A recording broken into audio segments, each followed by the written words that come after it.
a water vapor molecule. A single molecule that condenses into ice and forms a snow crystal, starting out as a seed crystal no bigger than a tiny particle, like a speck of dust. This seed crystal grows from the inside outward, interacting with humidity and temperature, continues to grow and forms plates and columns and branch-like hexagonal prisms. A snow crystal, better known as a snowflake. The growth of a snowflake is so unique that there are no two snowflakes exactly alike. They may be close in similarity, but they are not the same. In the workplace, have you ever heard or been the recipient of the term snowflake or special little snowflake? And you thought of the scientific understanding of a snowflake that I just mentioned. Anyone? Probably not. More often, the term is used in a negative way that makes fun of uniqueness rather than affirming what stands out, your core inner strength. All of us are snowflakes with unique talents. Now, I don't mean the Urban Dictionary definition of a snowflake that says a snowflake is someone who thinks they're special and draws attention to themselves, but more the scientific understanding of a snowflake that says we are unique and different, and that there is no one else like us on the planet. In sharing part of my story today, I want to offer a few insights on owning our uniqueness as one of our strongest superpowers. Our stories are different, and different is okay. Now, some of you may be able to relate to some of the differences I bring to my career. Here are a few. Currently, I am an ethics and compliance manager who is a nerd in risk management. Are there any other risk managers out there or listening? Anyone? All right, yes. I was also a bartender at one point in my career. Any bartenders out here? All right, yeah, more. Finally, I am a former nun now working at Microsoft. And if there is anyone else in the room or listening that has a similar experience like that, I want to meet you right after this talk. To prepare for this presentation, I asked a few of my colleagues to describe their superpowers, but only use one or two words. Here is a sampling of what they shared with me. In looking at that, what are your strengths? Your superpower? How do you stand out with your core strength? As I mentioned earlier, I am a former nun. And when people think of nuns, they most likely think of movie characters like Whoopi Goldberg in Sister Act. Or they may think of famous nuns like Mother Teresa. I'm not like either one of them. For those who may not be familiar with the term, a nun means a religious sister, a woman who professes religious vows and lives in community with other women. I was a Roman Catholic nun, a religious sister for 8 years, and I lived in community with other women throughout the United States in houses known as convents. Now, when people first find out that I was the nun, the first question they ask me is, "Did you wear a habit?" I jokingly tell them only bad ones, which I still do. There are some religious orders that still wear a habit today in gray or black or white clothing. The community I belong to did not wear a habit, and I did not wear a habit either when I was a nun. I dressed in ordinary clothes, and a cross or a religious pin on the lapel was the identifier for being a nun. So I uncovered some photos in my archive, and that is a picture of me, my formal photo, when I was in religious life. Being a nun, I was privileged to journey with people in their most intense moments of life: illness, suffering, dying, times of celebration such as birth, weddings, or anniversaries. And I was also trusted to walk with people in simple, ordinary stuff of life, while listening, empowering, and serving. And I lived that for 8 years. I belonged to an international community of women, and moving across the country and around the world was part of their mission and service. There was a turning point for me when I decided to leave community and religious life because of my own personal illness. The time I left community, I needed to be rooted in one place and take care of some health issues. I also realized I need to change careers and make a change to the corporate environment. And the company I wanted to work for was Microsoft. What changes have given you a different perspective on the trajectory of your career? Now, it was not a quick and easy road and path for me to get to Microsoft. It took me a few various jobs in the corporate environment, along with a relentless job application process to Microsoft before I finally landed a job at Microsoft. So let me give you a few numbers of my persistence and what that looked like in getting to Microsoft. 44, 1, 9, and 1. 44 job applications to Microsoft. 1 rotation as a vendor. 9 interviews. And 1 job offer to become a full-time employee. 44 job applications is a lot to one company. I own that. I knew, though, that I would succeed or fail in my work effort, and strengths. I just needed someone to give me a chance. I needed to connect with another snowflake in order to move forward in my career. So who hired me? A manager who had a strong bias against institutional religion. That's who hired me. My first boss, who still works at Microsoft and is now my friend, told me his story just a few years ago about hiring me. He said that when he first looked at my resume, it had church lady written all over it, and he physically tossed it aside. He said he wasn't going to give me the time of day, much less a chance at an interview.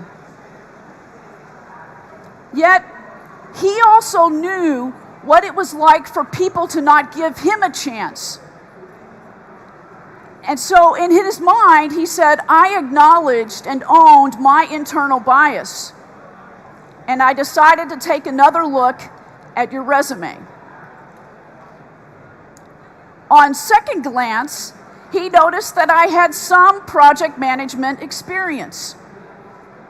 So he decided to interview me for the job.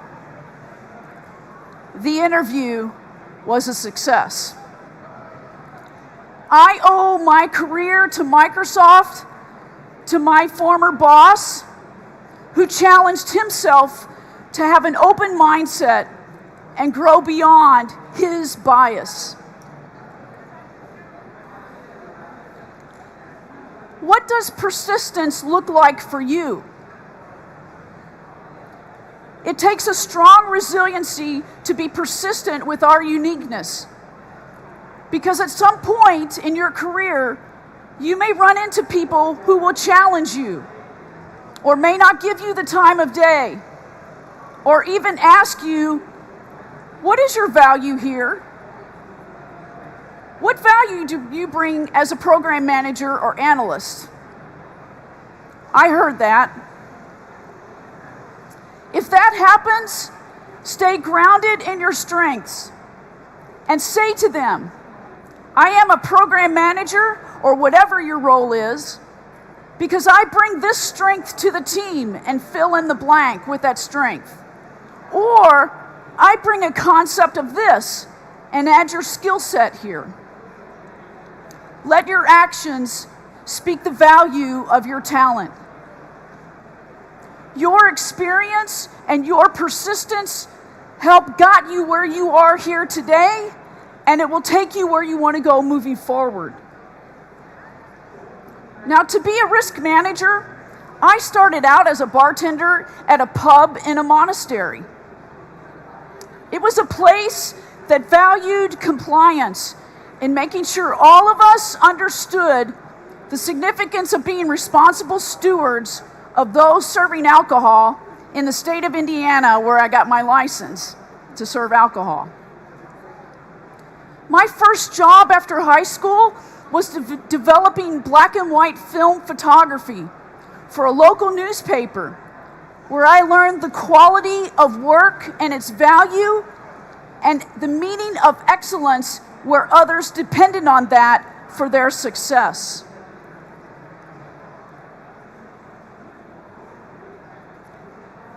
Now, when I started out at Microsoft, I'll be honest, I did not lead with my uniqueness. I was very deliberate in trying to cover my experience. I had imposter syndrome. My mind was telling me I was worried that I would lose my job if people found out that I was an ex-nun, like it was being an ex-con or something. That was my mind telling me that.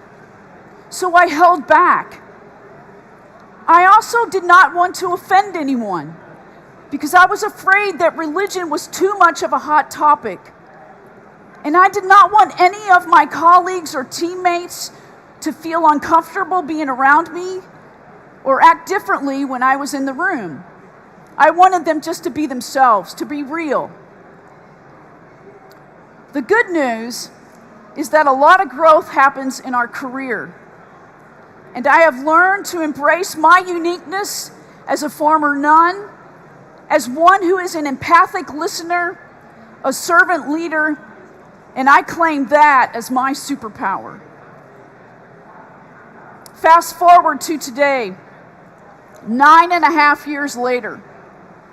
I am a senior ethics and compliance manager, and when I accepted that position 6 months ago, the manager who hired me said to me, she said, I hired you because of your experience, because of your uniqueness, and because you bring a different perspective that will help the company's work in mitigating risk.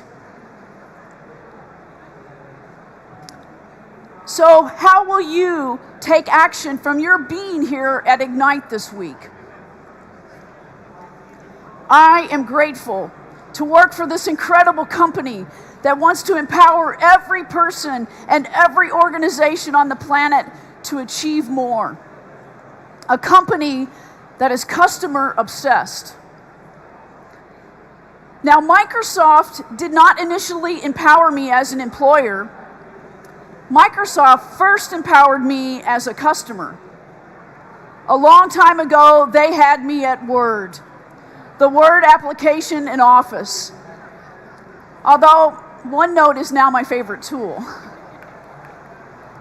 And when I did become an employee, I was empowered even more because another snowflake accepted my uniqueness and said through their actions, hey, you can join this cloud of other snowflakes because we are going to create a freaking snowstorm that is going to cause innovation and change to make a difference in the world. So in summary, I asked you, what are your superpowers of strength? Your uniqueness matters because you matter. Your difference is your superpower. And you make your team and your company a better organization because of who you are. Stay true to your authentic self. I asked about persistence. What is it that you are really good at and get better at that? What pieces of your work efforts make you successful right now? Where do you want to go with your strengths? And keep moving in that direction. Remember to lead from that position of strength and not from a place of holding back or covering up. Keep working on your strengths. I asked about your experience. Each pivotal moment in our life defines us. It defines us in some way. Learn something from your past, no matter how small or insignificant your jobs may seem. What are those growth opportunities that propel you forward? And keep working on what works for you and be generous with your knowledge. Share your wisdom with others. I asked, what will inspire you to take action? Snowflakes need to interact with other snowflakes to gain momentum for change. Your superpowers become stronger when you connect with other snowflakes who are team members and your organization that work together to make an impact in the world. Empower other snowflakes. Lastly, pay it forward. Be generous in supporting others and how they lead with their superpowers. Encourage team members to leverage their strengths for the greater good of the company and the planet. We are all snowflakes. And the other thing is, we only get so many ticks on the clock in life to do the work we are meant to do and to share the superpowers we are meant to give. Hold nothing back in going after the opportunities, the team, the company, and the organizations that want to connect with you and empower you to make a positive, lasting impact. You get better when you stay true to who you are, your authentic self. When you work on your strengths, when you share your wisdom, and when you empower other snowflakes along the way. Thank you all for being here and for watching. And for those in the theater, I'll be over here to the side to answer any questions you may have.